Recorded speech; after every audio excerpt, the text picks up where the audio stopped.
Week 12 of my coronavirus log. You can see timestamps down in the description below.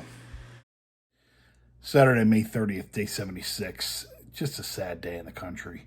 And the nation just continues to really depress me. I almost feel, I don't know if despair is the right word, but you just got rioting all over the place. It's not obviously I'm upset about the rioting, but it's the reaction that you're getting from leadership that is as disappointing as anything. Trump is just a disgrace.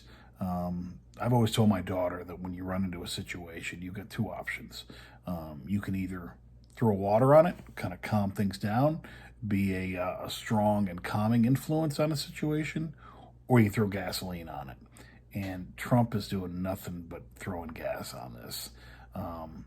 And I look at the rioting, it is, to me, it's a symptom of what's been going on, and it's just been an environment and an atmosphere that has been fostered by Trump and his supporters for the past 3.5 years. And let's face it, it's not a new issue. Racism was around long before Trump.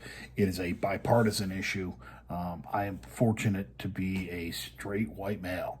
And I say that just because I've got a lot of benefits that I haven't earned, that I just have just because of the color of my skin and because of my gender. But anyway, it's just depressing. I mean, I look at, good Lord, you've got the freaking police firing, rubber bullets at reporters. They arrested a reporter, actually a guy that a buddy of mine knows, in Minneapolis. He wasn't doing anything. It was all on film. And it just is like, this is like a bad movie. I feel like I'm living in a third world country, where you've got a military junta coming out and cracking down on people that are just trying to get free speech and trying to get their rights. Yeah, there's looting and stuff like that. That's bad. That's not, obviously. But, I just don't even know what to say. I just don't think things are going to get better unless we get Trump out of office. And this, I look at this is the consequences of bad decisions. When we elected Trump, I knew that I was like, this is not going to be well, but I was like, we've got a strong constitution. The system will strain, but it won't break. I'm not convinced it's not going to break now. We'll see. Day 77, Sunday, May 31st. Continued unrest overnight. Just a tough time for the country right now. Hopefully through this pain, we'll come out the other side stronger and some tangible improvements will be made. But 156 days till the election. I'm wearing my Joe Strummer shirt today. Without people, you're nothing. And figured I'd film in front of the Declaration of Independence. In more encouraging news, SpaceX launched the first manned commercial rocket to send astronauts to the International Space Station. In their cabin temperature on board the station, and then we'll get the hatches open. Dragon SpaceX, hard capture complete. Stand by for docking completion. Monday, June 1st, day 78 of the quarantine. Things were quieter in downtown Albany last night, which is good news. But you got protests and riots continuing across the country. Hopefully things slow down and settle down. COVID news, the Capital Region's actually moving on to phase 2 of the reopening process on Wednesday. And New York City, I think, is supposed to open up, I want to say Monday or Tuesday next week. Big question is, with all the protests all over the place, not a lot of social distancing either going on or possible with that, but some people are wearing masks. The question is, what's the impact going to be as far as, are you going to see an uptick in cases? Governor Cuomo addressed it during his briefing today. One of the things he and the doctor on his staff mentioned is that because you've got a much lower infection rate than it was 60 days ago, that it should at least mitigate some of the impact. But they're still encouraging people, hey, you can protest, but make sure you social distance. In interesting news, my buddy TJ sent me an article about Joe Novotny, who is the reading clerk for the House of Representatives in Congress. So he's the guy that reads all the stuff, kind of the MC, I guess you'd say, reads all the bills into law and stuff like that. I guess he's a punk. He's into Fugazi and all sorts of bands like that, and he's a gay guy too. So very interesting to see somebody like that is in a position of power. And I'll share the video of the guy reading and stuff. But I was like, man, he's a punk. That's really pretty badass. So anyway, beginning of the week, we'll see how the week goes. Crazy times right now, though. It was crazy enough with the pandemic, and then now you've got these protests going all over the place. Just really, 2020 is going to be one of those years that I think gets circled and remembered for a long time, similar to like a 1968 maybe. We'll see. Day 79, Tuesday, June 2nd, continues to be an eventful week. There's continues to be protests and unrest across the country. What was shocking last night is President Trump actually sent in police force to tear gas and use rubber bullets to clear an area outside the White House so he could go get a photo opportunity at a Episcopal church there, where he went and just held up a Bible. Totally a photo op, totally staged, totally pandering to his crowd. Just really unsettling. And even worse, he is threatening to call out the military and deploy it domestically to address the protests and the unrest, which is just abhorrent to me, especially as a veteran and a former Army officer. I spent 7 years in the Army, and in my view, that's and be an illegal order. I mean, that is, we fought a war. That was the Revolutionary War. That's the basis of our Constitution, is that the military is not used as a police force. Yes, states can call out the National Guard as needed to support disaster operations, some other stuff, but it's just absolutely terrible.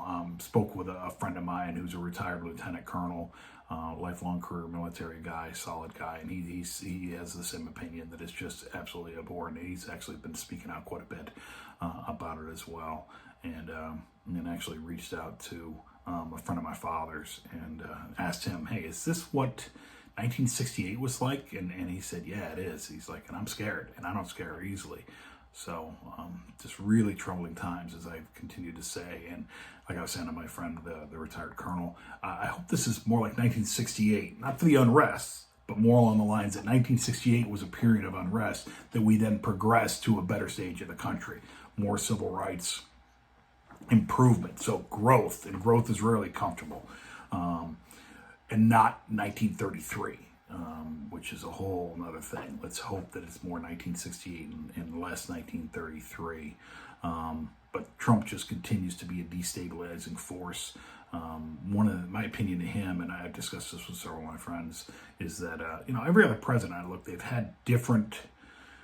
may have had differing ways to do things, but I think they all were trying to do, call it the right thing for the country, and they had the best interest of the country in mind. Maybe not Nixon, but whether you agreed or disagreed with their political motives and what the right thing was, you always got a sense that they were good men, all men in this case, but they were good men trying to do their best for the country.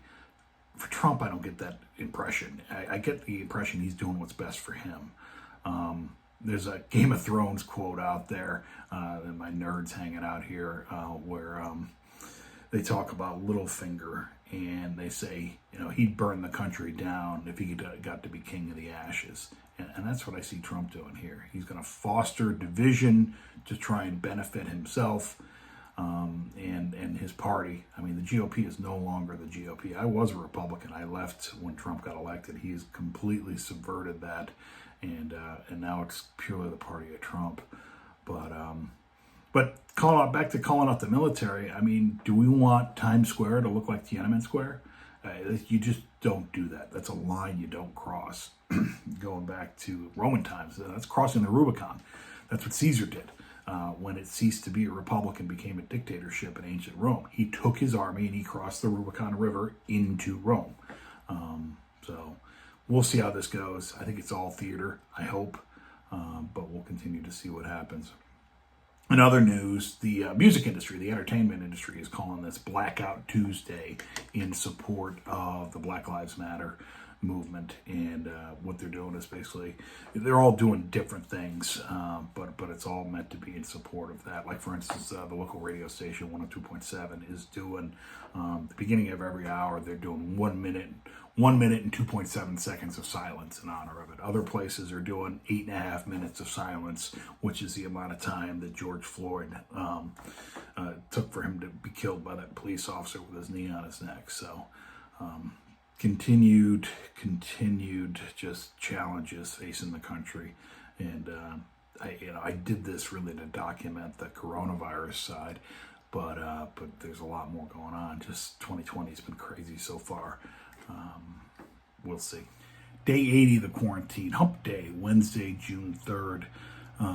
Continued backlash over President Trump's actions as far as clearing out the protesters for a photo op, as well as threatening to call out the army against protesters. Specifically, General Mattis, former Secretary of Defense and retired Marine Corps general, was very critical of General Trump, as well as actually President Bush, former President Bush, wasn't all that critical, but came out in support of the protesters and the Black Lives Movement. And then actually a member of the Secretary of the Defense's team, the current Secretary of Defense team, actually resigned over the action, and the Secretary of Defense actually issued a statement basically saying, hey, I wasn't aware of what was going on with this, and kind of separating himself from President Trump. We'll see what happens with that. We'll see how long that guy's in the job. Calmer overall across the country, not as much violence, and hasn't been quite as crazy. More charges against the police that were involved in the killing of George Floyd. They increased the severity of the charge against the primary guy that had his knee on the neck, and the 3 other officers have been charged as well. And in good news, unrelated to all the riots and stuff like that, Dr. Fauci came out and said that they're expecting, he's hopeful about getting a vaccine in early 2021. So that's encouraging news, and that's sooner than they think, or sooner than they had been thinking at least. So, there's an end in sight to this. And then in completely unrelated news, Bob Mould came out with 2 new songs. I was listening to The Current, which is a Minneapolis national public radio station, and similar to the WEQX station, I listen to a lot of alternative music. They play a lot of Prince as well, which isn't surprising since he's from Minneapolis. But I'll play him after this if you want to hear him. That's it.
listening to 89.3 KCMP Northfield, Minneapolis, St. Paul, and streaming at thecurrent.org.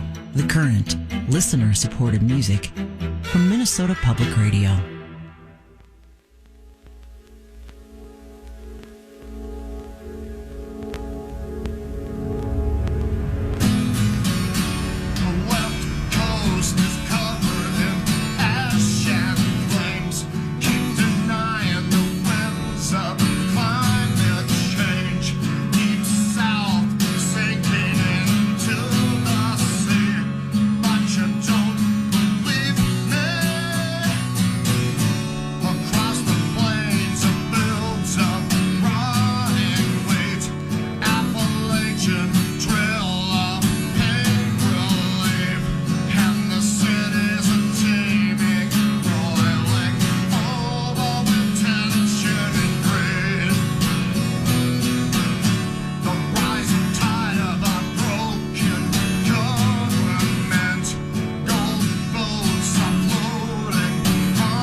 The Current, Bob Mould.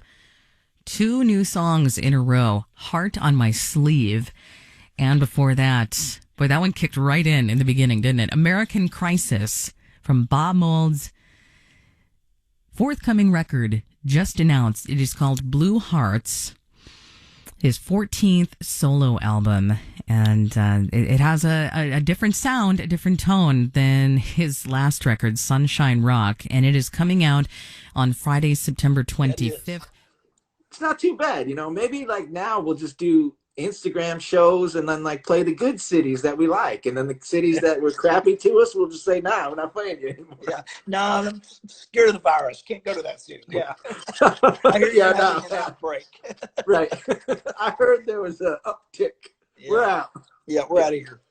So at this point, I can't think of a city that I'm not looking forward to playing. I mean, in all honesty, I'm trying to think of like my least favorite gig of the last 20 years. Yeah. And I would do it right now. I would just go play it happily. I'd be like thrilled to be on their nasty stage and pissing in their filthy bathroom, and being abused by some asshole bartender. I don't know. It sounds awesome.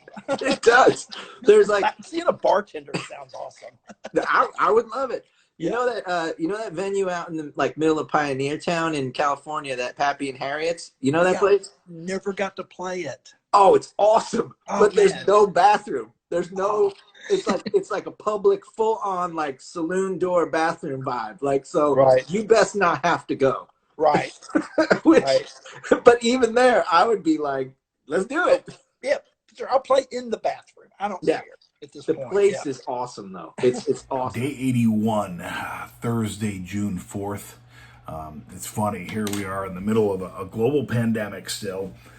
We've got rioting on the streets, the biggest unrest we've seen probably since 1968. The country possibly descending into fascism and, or possibly civil war.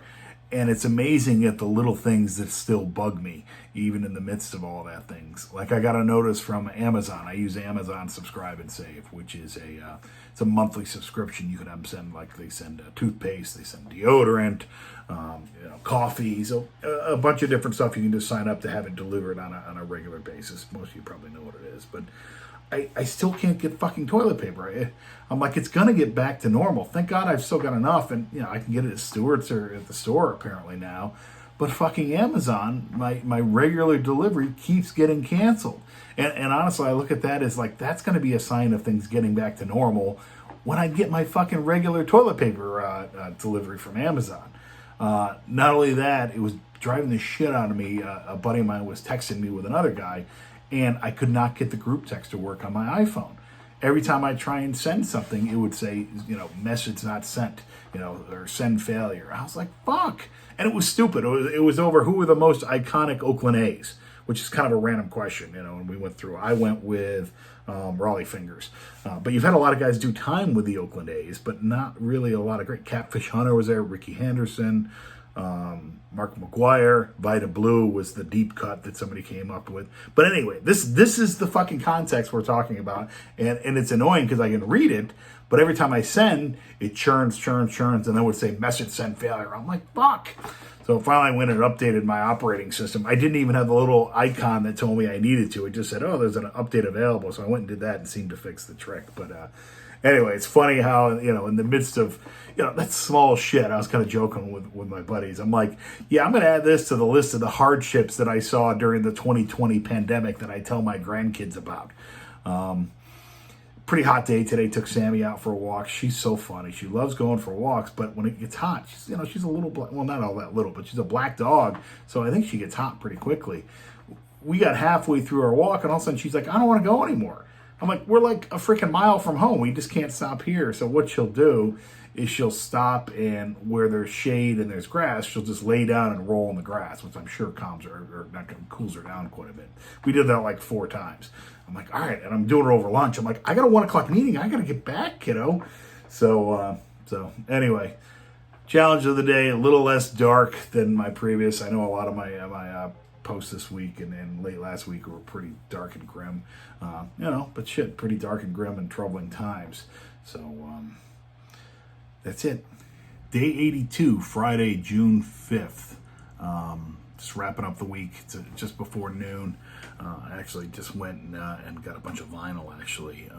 Bandcamp does a special that they offer the first Friday of every month. They waive their fees that they normally would charge artists. So all profits for any vinyl you buy or anything else you buy goes straight to the artist. It's something they're doing to help out the artists during COVID and during the pandemic. So I try and do it. If I'm going to buy vinyl, I try and do it on Friday. I ended up buying about a half dozen, maybe a little more pieces of vinyl. It's been kind of a disaster since, I shouldn't say disaster, but it's been something that I've definitely spent money on since my buddy gave me a turntable. I've enjoyed getting vinyl and listening to it, and I add to the collection pretty regularly. I got a bunch of new stuff that came out from a band called Sleaford Mods, which is a great sounding band out of the UK. Reminded me a bit of Idols, although these guys, I think, were around before Idols.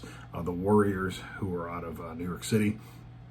Flatworms, which are a punk band. They kind of remind me of a bit like Pill or something like that, out of LA. Brian Fallon, formerly of Gaslight Anthem. You see me share a bunch of his videos, his almost like podcasts that he does with artists.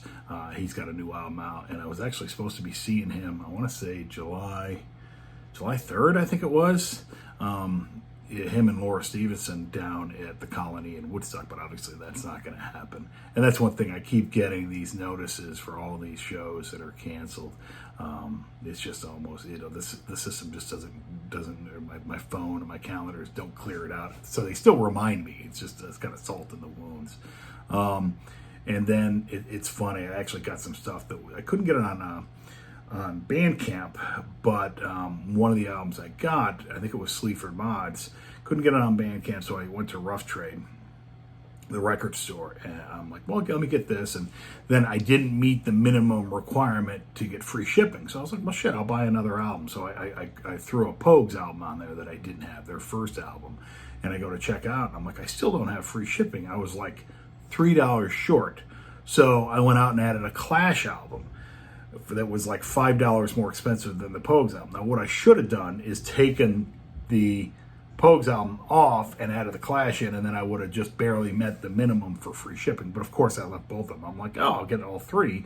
and but I got free shipping, so I saved $5. So I guess this is the rationale. Sometimes I hear my female friends who are into shoes like, oh, but I save money, by spending more money, which you really don't. You spent more money. Coming up on the weekend, it's a bit like Groundhog Day. I know that in New York we moved to phase 2, and you're starting to be able to like restaurants are opening up so you can go outside and maintain social distancing and things like that. But for me, I don't know that much has changed. Plus, it's just me, so it's not like I've been quarantining, as they say, with somebody else. So I'd have to be 6 feet away from everybody, which is, just, I don't know, we'll see. I'm just not comfortable with it yet. Maybe I'll get there. But yeah, it just doesn't sound appealing to me. But I think I see a lot of people on social media that are starting to go out and take advantage of it. And part of me is also like, geez, I want to support these restaurants and pubs and stuff like that. Like Albany Distilling Company, the Hollow, and and different places that need the support. So we'll see. Been kind of a dark week with all the riots and the George Floyd stuff and my political commentary, which made me turn some people off. I get it, but hey, everybody's entitled to their opinion, and it's not like these things I'm doing are super entertaining to begin with. So if you're still watching this, God bless you. Like I always say, even more so this week, because there was very light on the entertainment and a lot of dark pontificating and political venting going on from me. But that said, the original reason that I really started doing this is not like there was some demand that people were like, oh, Craig, we want some kind of podcast or something from you. I don't think there's much of a demand for that. It's more along the lines of documenting this really kind of unique year that we're having here in 2020, starting with COVID, and then this, with the unrest that we're seeing as a result of the George Floyd death and others in the Black Lives Movement. And I think we're really at a tipping point where you're seeing a shift in the American culture. And this is something that it's important what's going on. I think so. It's always hard to tell in the moment. Important things in your life or in history kind of go by and you don't notice them and you don't really have the perspective until you look back on it. And sometimes you think things that are important, in perspective are just another day. But either way, I think I'm glad I'm doing this, at least, so I can go back and watch it, or maybe, my daughter or anybody else. So is what it is. So, but hope everybody has a good weekend. I usually take Friday afternoon and then piece these things together and publish it out on YouTube and on Facebook. And if people watch it, they watch it. And if not, then that's okay too.